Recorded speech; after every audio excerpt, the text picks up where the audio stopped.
साथियों, स्वागत है आप सभी का हमारे प्यारे से यूट्यूब चैनल ज्ञान आरबीएल में।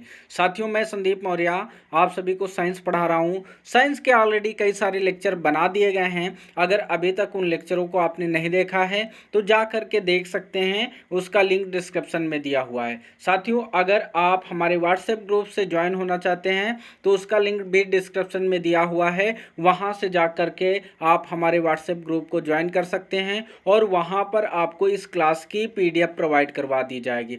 साथियों, आज जो हम लेक्चर पढ़ने वाले हैं वो ओम के नियम पर बेस है।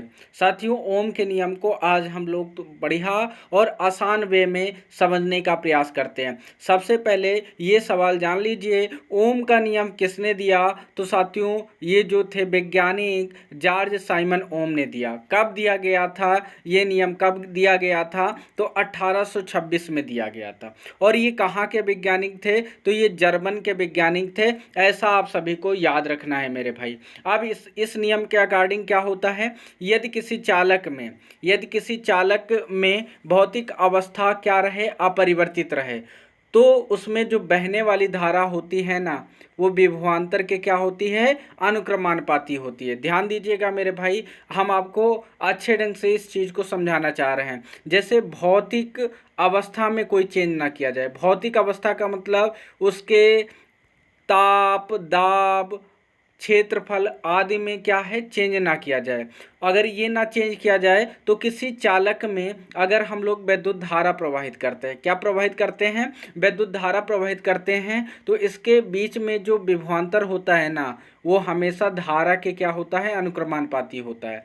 साथियों, यहाँ पे अनुक्रमानुपाती निशान हटता है, एक नियतांक आर आ जाता है। क्या आ जाता है? आर आ जाता है, जिसे हम लोग क्या कहते हैं? प्रतिरोध कहते हैं। क्या कहते हैं मेरे भाई? प्रतिरोध कहते हैं। तो साथियों, V बराबर आर आई, ये क्या है? आपका ओम का नियम है, याद रखिएगा मेरे भाई। अब यहीं पर बात करते हैं साथियों, विभवांतर तथा संगत धारा के बीच का ग्राफ कैसा होता है।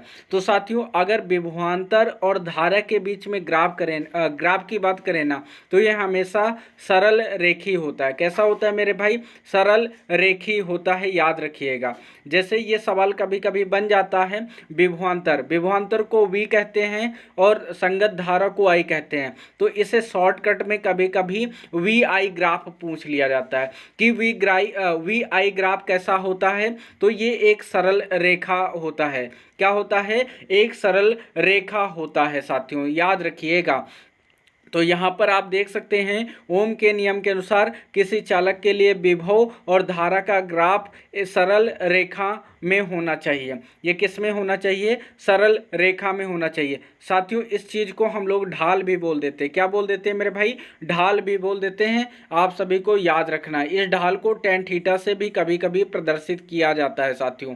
अब बात करते हैं साथियों, यहाँ पर आप देख सकते हैं, ओमी प्रतिरोध की बात करते हैं। ओमी प्रतिरोध क्या है? तो साथियों, जो चालक ओम के नियम का पालन करते हैं उसे ओमी चालक कहते हैं। ध्यान दीजिएगा, ओमी प्रतिरोध कैसे हम लोग निकालेंगे? तो ध्यान दीजिएगा, जो चालक होते हैं ना, जो ओम के नियम का पालन करते हैं, उन्हें क्या कहते हैं? ओमी चालक कहते हैं। तो जो ओमी चालक होते हैं, उनके प्रतिरोध को क्या कहा जाता है? ओमी प्रतिरोध कहा जाता है। क्या कहा जाता है मेरे भाई? ओमी प्रतिरोध कहा जाता है। अब आप हमसे ये पूछेंगे कि ये प्रतिरोध होता क्या है। साथियों, ये प्रतिरोध होता क्या है, हम आपको बिल्कुल इजी में बताने का काम करते हैं। ध्यान दीजिएगा, जैसे मान लो मेरे भाई, ये कोई चालक तार है। क्या है? कोई चालक तार है और इस चालक तार में क्या धारा प्रवाहित हो रही है। तो धारा के मार्ग में जो रुकावट आ जाएगी ना, जो रुकावट आती है, उसी को हम लोग क्या कहते हैं?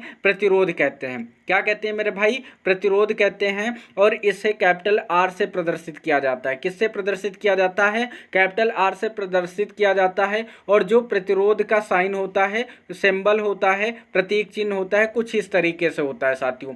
तो आप देख सकते हैं, इसका अगर प्रतीक चिन्ह आपसे पूछा जाए तो इसका जो प्रतीक चिन्ह होता है कुछ इस प्रकार का होता है। तो ये किसका प्रतीक चिन्ह है? तो ये प्रतीक चिन्ह है साथियों, प्रतिरोध का है। याद रखिएगा मेरे भाई, प्रतिरोध का मात्रक क्या होता है, तो ओम होता है। क्या होता है मेरे भाई? ओम होता है। ये भी आप लोगों को याद रखना है। तो हमने कहा ओमी प्रतिरोध क्या होते हैं, यानी जो चालक ओम के नियम का पालन करते हैं ओमी चालक कहलाते हैं। ओमी चालक के प्रतिरोध को ओमी प्रतिरोध कहा जाता है। ओमी चालक के प्रतिरोध को क्या कहा जाता है? ओमी प्रतिरोध कहा जाता है। और जो ये है ना भैया, केवल धात्विक चालकों के लिए ही मान होता है। जो ओम का नियम लागू होता है केवल धात्विक चालकों के लिए ही लागू होता है, याद रखिएगा।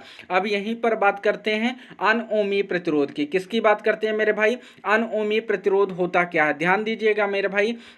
यहाँ पर अन मतलब यहाँ पर निगेटिव अर्थ निकालेगा। निगेटिव अर्थ का मतलब नकारात्मक।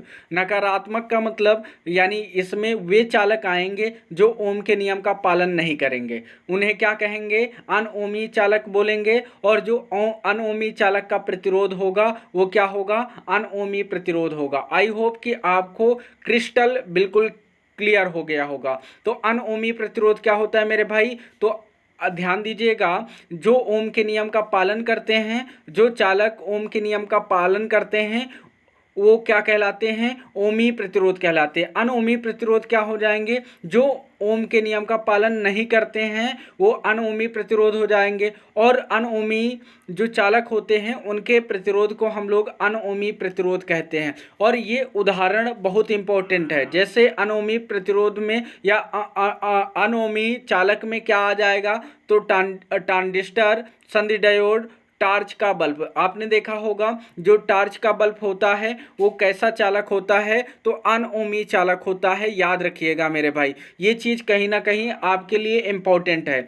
अब यहीं पर बात करते हैं साथियों किसकी? विद्युत प्रतिरोध की बात करते हैं। किसकी बात करते हैं? विद्युत प्रतिरोध की बात करते हैं। तो अभी अभी हमने आपको बताया था, यानी विद्युत धारा के मार्ग में जो अवरोध उत्पन्न होता है, जो रुकावट उत्पन्न होता है, उसी को हम लोग क्या कहते हैं? विद्युत प्रतिरोध कहते हैं। इसे आर से प्रदर्शित करते हैं। किससे प्रदर्शित करते हैं? कैपिटल आर से प्रदर्शित करते हैं। आर बराबर होता है साथियों वी अपान आई होता है। क्या होता है? वी अपान आई होता है। वी बोले तो साथियों क्या होता है? वोल्ट होता है। वी का मतलब वोल्ट हो जाएगा, आई का मतलब एम्पियर हो जाएगा। क्या हो जाएगा मेरे भाई? एम्पियर हो जाएगा। अगर यहीं पर मात्रक की बात करें तो वोल्ट एम्पियर इसका मात्रक बनेगा।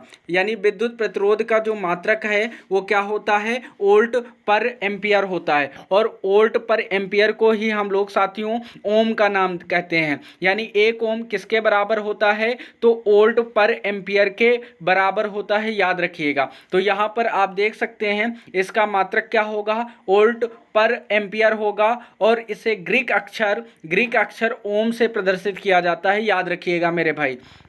अब अगर यहीं पर बीमी सूत्र की बात करें, किसकी बात करें? बीमी सूत्र की बात करें तो देख सकते हैं M L square T minus three A minus two, इसका क्या होता है? बीमी सूत्र होता है। M L square T minus three A minus two इसका बीमी सूत्र होता है। अब यहाँ पर नोट पॉइंट है साथियों, 1 किलो ओम कितने ओम के बराबर होता है? तो 10 की पावर 3 ओम के बराबर होता है। क्योंकि किलो का मतलब हमने बताया था 10 की पावर 3 हो तो समझ जाना वो किलो होता है। तो 1 किलो ओम कितने के बराबर होता है? तो 10 की पावर 3 ओम के बराबर होता है। अगर बात करें 1 मेगा ओम कितने के बराबर होता है? 10 की पावर 6 ओम के बराबर होता है। अगर यहीं पर बात करें 1 माइक्रो ओम कितने ओम के बराबर होता है? तो 10 की पावर -3 ओम के बराबर होता है। साथियों अब यहीं पर बात कर लेते हैं चालक के प्रतिरोध को प्रवाहित करने वाले कारक, यानी प्रभावित होगा। यहाँ पे क्या होगा?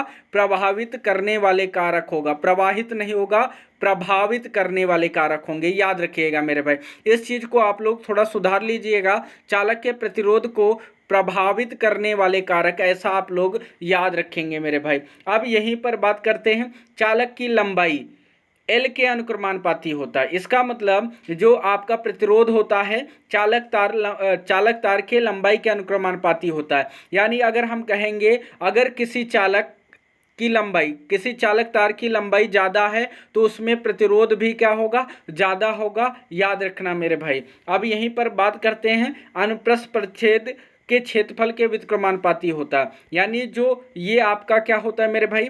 प्रतिरोध होता है। जो प्रतिरोध होता है अनुप्रस्थ काट के क्षेत्रफल के क्या होता है? व्युत्क्रमानुपाती होता है। अगर हम बात करें यहाँ पर अगर हम लोग क्षेत्रफल को बढ़ाएं तो आपका प्रतिरोध के मान में क्या आएगी, कमी आएगी। आप लोग ऐसे भी इसको याद रख सकते हैं। अगर हम चालक तार की लंबाई बढ़ाएं तो प्रतिरोध का मान बढ़ेगा साथियों, ऐसा आपको याद रखना है। अगर चालक तार की मोटाई, भाई अनप्रस्थ काट का क्षेत्रफल क्या होता है, एक तरीके से चालक तार की मोटाई से इसको रिलेट करा सकते हो। अगर किसी चालक तार की मोटाई को बढ़ाया जाएगा ना तो प्रतिरोध का मान घटेगा, ऐसा आप लोग आसान वे में इसको समझ सकते हो। अब यहीं पर बात करते हैं थर्ड पॉइंट की, चालक के मुक्त इलेक्ट्रॉनों के घनत्व के व्युत्क्रमानुपाती होगा। अगर मेरे भाई चालक जो आपका इलेक्ट्रॉन है उसका घनत्व अगर आप बढ़ाओगे तो प्रतिरोध का मान घटेगा। क्या होगा, प्रतिरोध का मान घटेगा। और आप सभी को पता है जो विद्युत धारा प्रवाहित होती है, प्रवाहित होने का मेन रीजन क्या होता है, मुक्त इलेक्ट्रॉन। अगर मुक्त इलेक्ट्रॉन ज़्यादा होंगे तो इसका मतलब ये विद्युत का अच्छा सुचालक होगा। क्या होगा मेरे भाई, अच्छा सुचालक होगा। अगर हम लोग इलेक्ट्रॉनों के घनत्व को बढ़ा देंगे तो प्रतिरोध का मान कम होगा। याद रखना क्यों होगा, क्योंकि यहाँ पर चालक के मुक्त इलेक्ट्रॉनों के घनत्व के व्युत्क्रमानुपाती होता है। कौन, प्रतिरोध होता है मेरे भाई। जो प्रतिरोध होता है इलेक्ट्रॉनों के घनत्व के क्या होता है, व्युत्क्रमानुपाती होता है। याद रखिएगा, ये पॉइंट आपके लिए कहीं ना कहीं इंपॉर्टेंट है। यहीं पर बात करें, यह मुक्त इलेक्ट्रॉनों के श्रांतिकाल टाउ के व्युत्क्रमानुपाती होता है।